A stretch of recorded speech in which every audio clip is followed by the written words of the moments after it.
Morning students. हम first class में अवकलज की कोटि और उसके घात निकालना सीख गए हैं। ठीक है, अब हम आगे बढ़ते हैं उससे।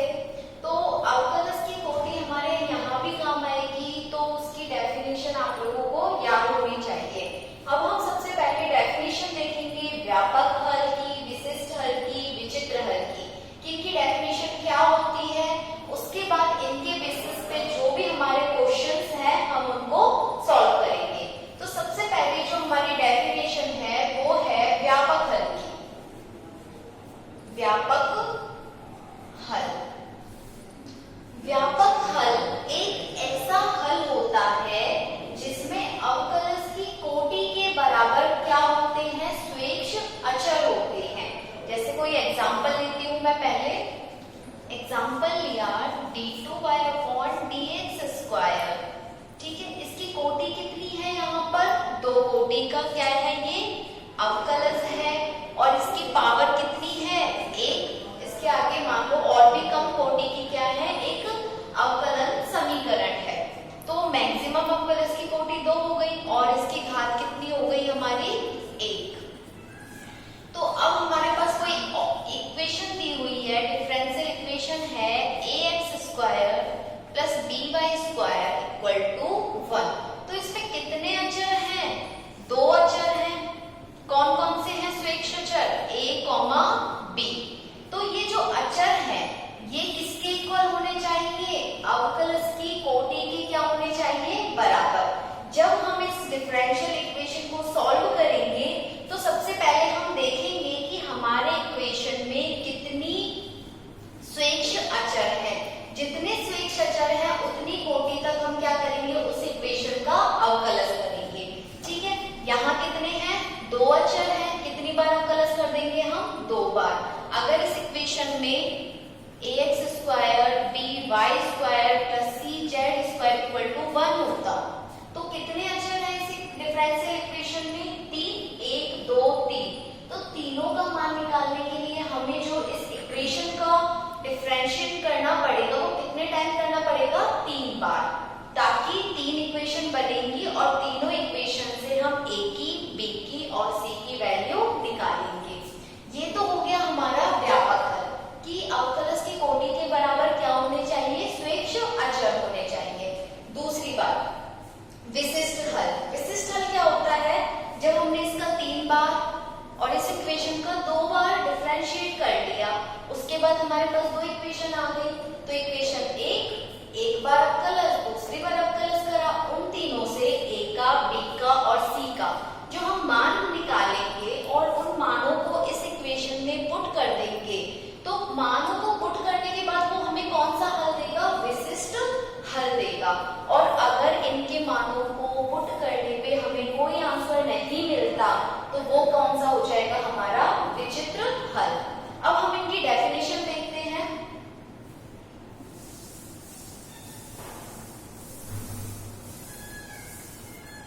व्यापक हल किसी अवकल समीकरण के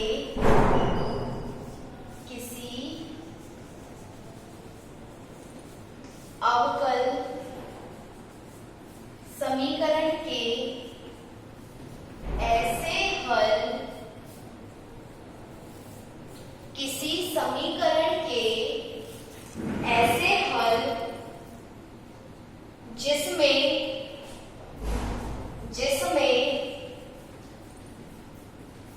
अवकलज की कोटि,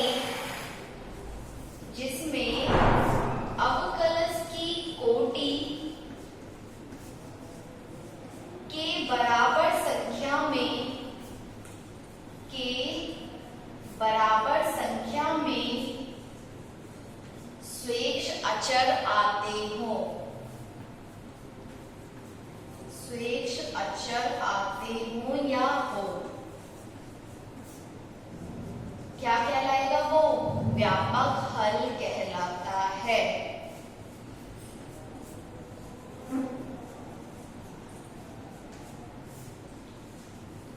जितने भी हमारे पास स्वेच्छ अचर होंगे उन्हीं के बराबर हमें उस इक्वेशन को क्या करना होगा, डिफरेंशिएट करना होगा। अगर एक अचर है तो एक बार अवकलन करेंगे,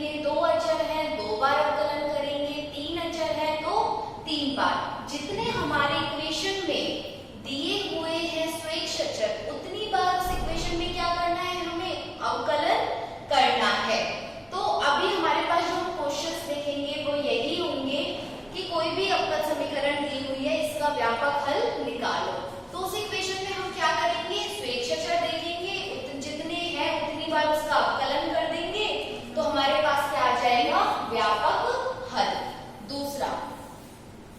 दूसरी डेफिनेशन है हमारे पास विशिष्ट हल की। विशिष्ट हल मैंने क्या बताया अभी, कि जिसमें जो हम मान निकालेंगे a के, b के और c के, जो हमें डिफरेंशियल इक्वेशन दी हुई है उसमें पुट करने के बाद जो भी वैल्यूज होंगी, जो भी हमारी इक्वेशन बनेगी, वो हमारा क्या कहलाएगा, विशिष्ट हल। अवकल समीकरण का ऐसा हल जिसमें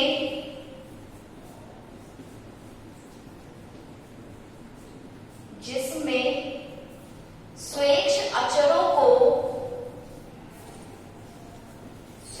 अचरों को विशिष्ट मान देने पर प्राप्त होता है, विशिष्ट मान देने पर प्राप्त होता है।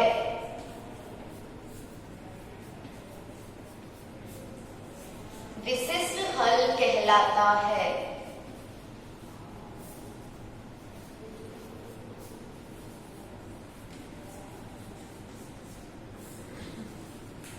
तो दोनों डेफिनेशन में डिफरेंस क्या है, यहाँ पर सिर्फ हमको उसका अवकलन करना है, और दूसरी में क्या है, जो भी स्वेच्छ अचर है वो हम क्या करेंगे, एक निश्चित मान दे देंगे, उसके बाद जो भी इक्वेशन मिलेगी वो क्या होगी, हमारी विशिष्ट हल की डेफिनेशन होगी। तीसरा है विचित्र हल। तो तीसरी डेफिनेशन है हमारी विचित्र हल।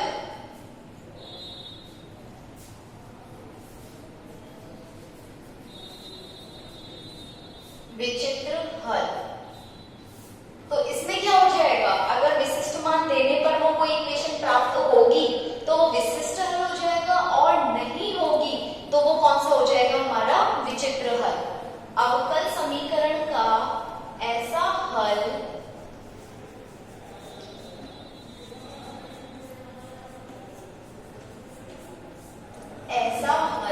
जिसमें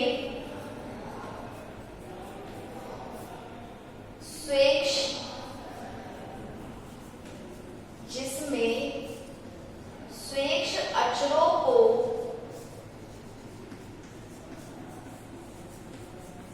विशिष्ट मान देने पर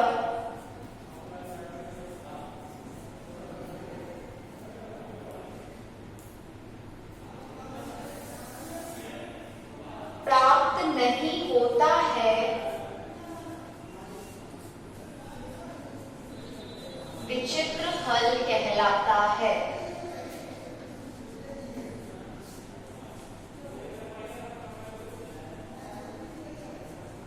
तो ये तीनों डेफिनेशन आगे के क्वेश्चंस को सॉल्व करने के लिए इंपॉर्टेंट है, तो आप साथ साथ नोट करते लीजिए, ठीक है।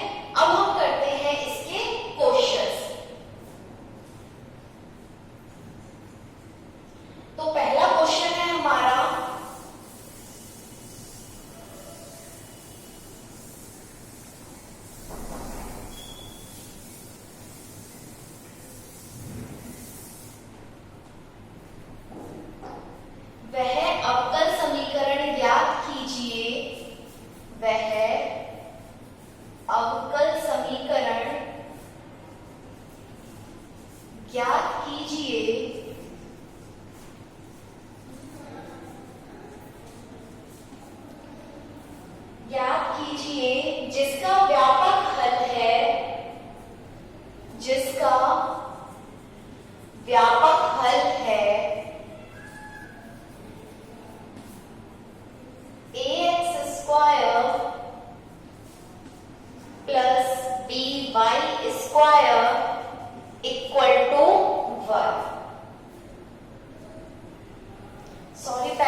दो स्वेच्छ अचर हैं। ठीक है, ए और बी हमारे क्या हो गए, दो स्वेच्छ अचर हो गए। तो हम क्या करेंगे, जो हमारे पास इक्वेशन है इसे इक्वेशन 1 दे देते हैं। इसके बाद इसका जितने भी स्वेच्छ अचर है उतनी बार इसका अवकलन करना है। तो सबसे पहले हम क्या करते हैं, x के सापेक्ष अवकलन करने पर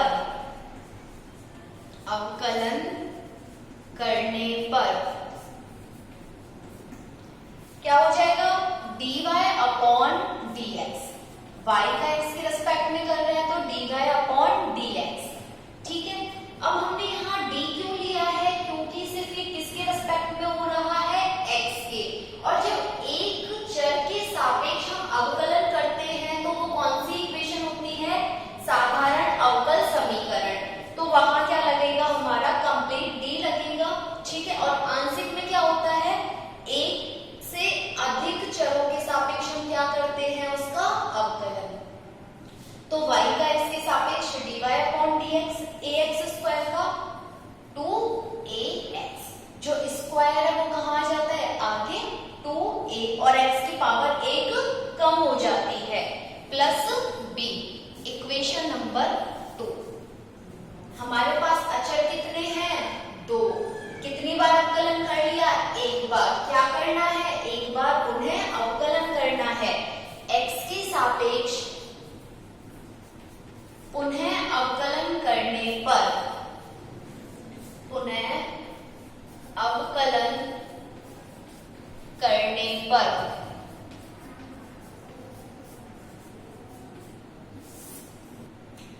तो एक बार हमने क्या करा, अवकलन। क्या करेंगे, x के सापेक्ष पुनः अवकलन करेंगे। क्यों कर रहे हैं और कितने बार करेंगे, ये हमें कौन बताएगा, जो हमारा व्यापक हल दिया हुआ है कि उसमें कितने स्वेच्छ अचर हैं। तो हमने पुनः अवकलन करा, x के सापेक्ष d upon dx, dy upon dx, x के रेस्पेक्ट में dy अपॉन dx का किया। इसका करेंगे तो x की पावर क्या है, 1। 1 कहाँ आ जाएगा, आगे 2 इंटू 1 2 a, और x की पावर 1 कम हो जाएगी तो यहाँ कितना रहेगा, 0, और x की पावर 0 का मीन्स 1। और b क्या है, कांस्टेंट, और जब कांस्टेंट का अवकलन करते हैं तो क्या आता है हमारे पास, 0। तो हमारे पास क्या इक्वेशन आ जाएगी, d2y upon dx square equal to 2a, equation 3। समीकरण, यहां से क्या किया हमने, 2a का मान यहां रख दिया। क्या करेंगे, समीकरण 1, 2 और 3 से हम क्या करेंगे, a और b को क्या करेंगे, हटाएंगे, रिमूव करेंगे। इसके बाद जो भी हमारा आंसर होगा वो हमारा क्या होगा, अवकल समीकरण होगी। तो यहाँ पर हमने कर लिया समीकरण 1, 2 व 3 से, समीकरण 1, 2 व 3 से। ठीक है, क्या करा, 3 से 2a का मान इक्वेशन 2 में रखा। क्या आ जाएगा, dy upon dx equal to 2a की जगह क्या रख दिया, d2y upon dx square, x d2y upon dx square plus का b। ठीक है, यहां से b की वैल्यू निकाल लो। b इक्वल टू क्या आ जाएगा, dy अपॉन dx माइनस का x d2y upon dx square. ठीक है, अब हमने a की वैल्यू निकाल ली और b की वैल्यू निकाल ली। दोनों वैल्यूज को हम कहां पुट कर देंगे, इक्वेशन 1 में।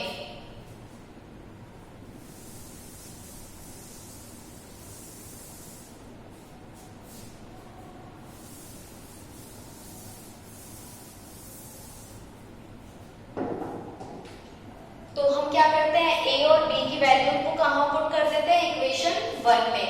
तो y इक्वल टू, a की वैल्यू क्या हो जाएगी, 1/2 d2y upon dx square, 1/2 d2y upon dx square. इसका मल्टीप्लाई किससे हो रहा है, x स्क्वायर से, प्लस b की वैल्यू हमारे पास ये आ गई dy अपॉन dx माइनस का x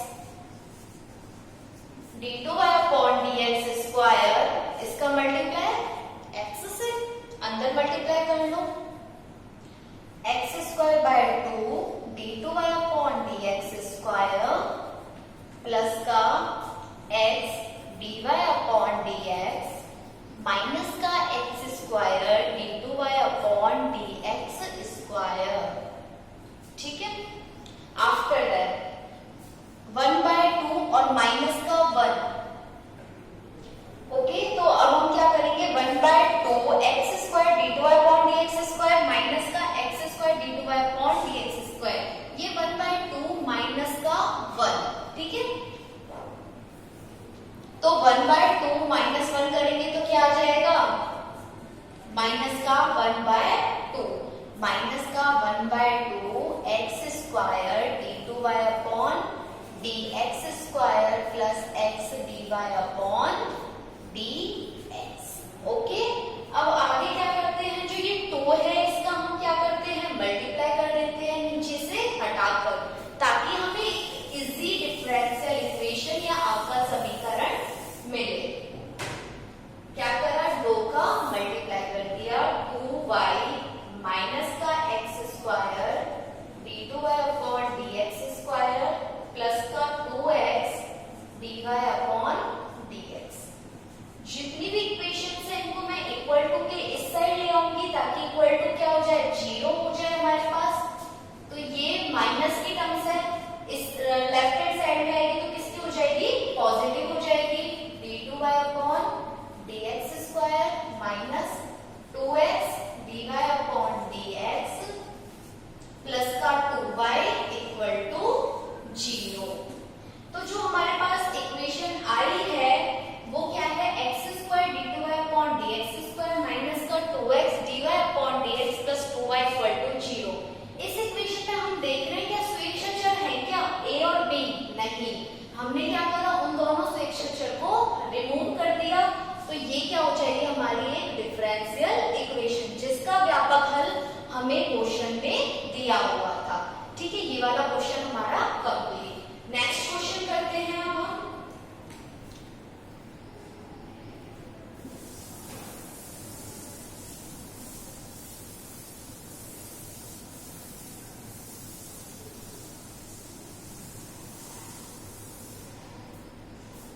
नेक्स्ट क्वेश्चन है कि अवकल समीकरण का व्यापक हल दिया हुआ है और हमें सेम इक्वेशन निकालनी है। ठीक है, तो नेक्स्ट क्वेश्चन है, प्रदर्शित कीजिए कि ax square plus by square equal to 1 इस अवकल समीकरण का क्या है हल। हमें इस इक्वेशन को लेके चलना है और ये हमें प्रूव करना है। तो हम सबसे पहले क्या देखेंगे कि इस इक्वेशन में कितने स्वेच्छ अचर हैं। तो इस इक्वेशन में 2 स्वेच्छ अचर हैं, कौन कौन से, a और b, 2। ठीक है, तो कितनी बार अवकलन करेंगे इसका हम, 2 बार। तो दिया हुआ समीकरण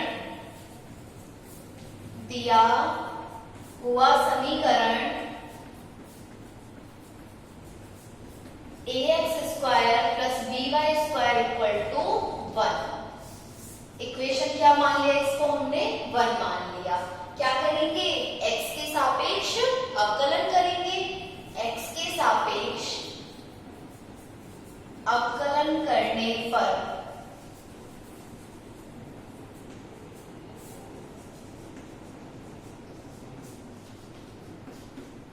क्या आ जाएगा, यहां से a कांस्टेंट है, कांस्टेंट रहेगा, x स्क्वायर का 2x, इसका b क्या है, कांस्टेंट है, y स्क्वायर का 2 आगे, और इसका क्या हो जाएगा, dy अपॉन dx। ठीक है, क्या करा हमने, y का x के सापेक्ष करेंगे तो क्या आएगा हमारे पास, dy अपॉन dx।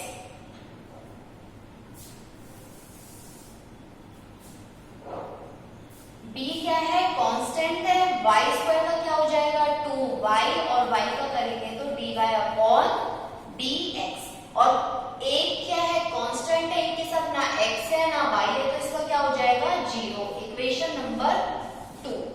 अचर कितने हैं? 2। कितनी बार अवकलन करना है हमें इसका?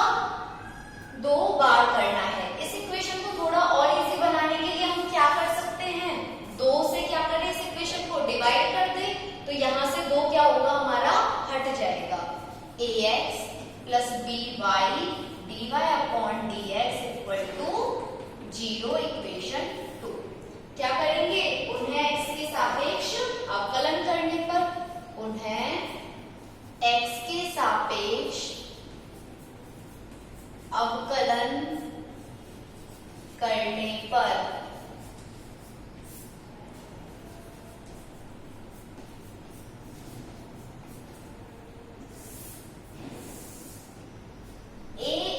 a कांस्टेंट है और x का क्या हो जाएगा?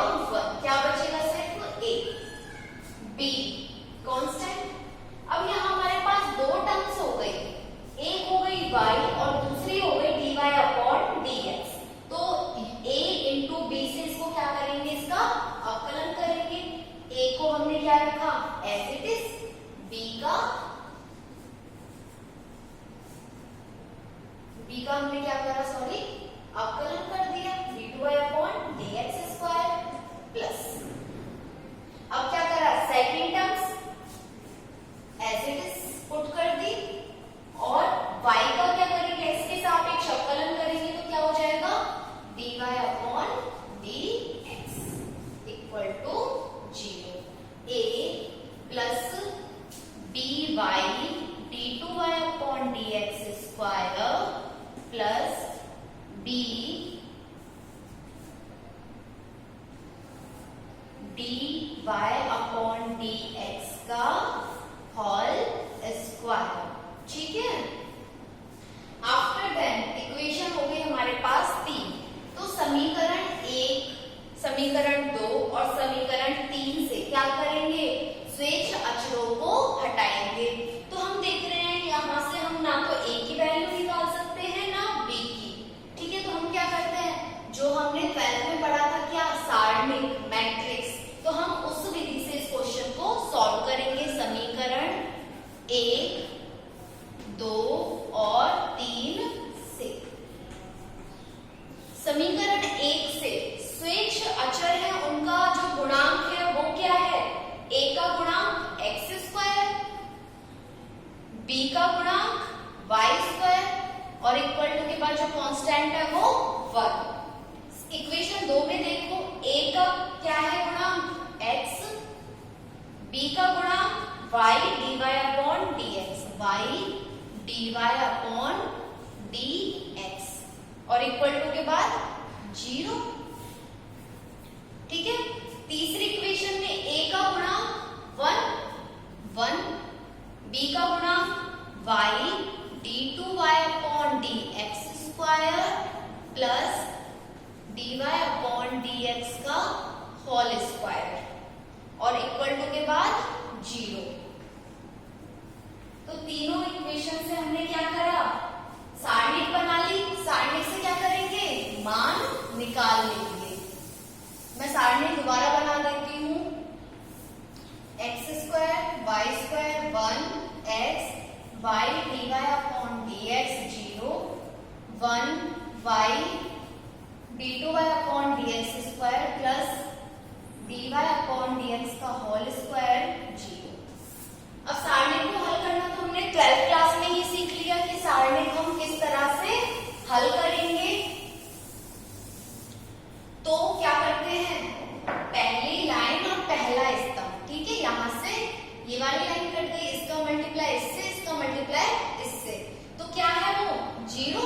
जब 0 को हम मल्टीप्लाई करेंगे तो हमारे पास क्या हो जाएगा? वो 0 बन जाएगा। x स्क्वायर, तो मैं इस टर्म्स को छोड़ देती हूँ क्योंकि ये सीधा क्या बन रहा है? 0। अब हम कौन से पे आते हैं? दूसरा स्तंभ। ठीक है, ये वाली लाइन कटी, ये वाली लाइन कटी, x का मल्टीप्लाई 0 से और माइनस 0 का मल्टीप्लाई 1 से, ये भी क्या हो गया हमारा? 0 हो गया। अब हम क्या करते हैं? तीसरे पे आते हैं। तीसरे स्तंभ, ये कटा, इसका मल्टीप्लाई इससे और इसका मल्टीप्लाई इससे,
माइनस का y dy अपॉन dx। तो जो हमारा x है वो इन दोनों से मल्टीप्लाई हो रहा है, ठीक है। तो जो x है वो दोनों से मल्टीप्लाई हो रहा है, माइनस का ये हो गया और इक्वल टू में हमारा क्या चल रहा है 0। तो जो हमारे पास इक्वेशन आया है इसमें से हमने सुरेख अचर को क्या करा, हटा दिया है। और जब सुरेख अचर हमारे उस इक्वेशन से कंप्लीटली पूर्णतः हट जाए तो वो क्या कहलाती है, हमारी एक अवकल समीकरण कहलाती है।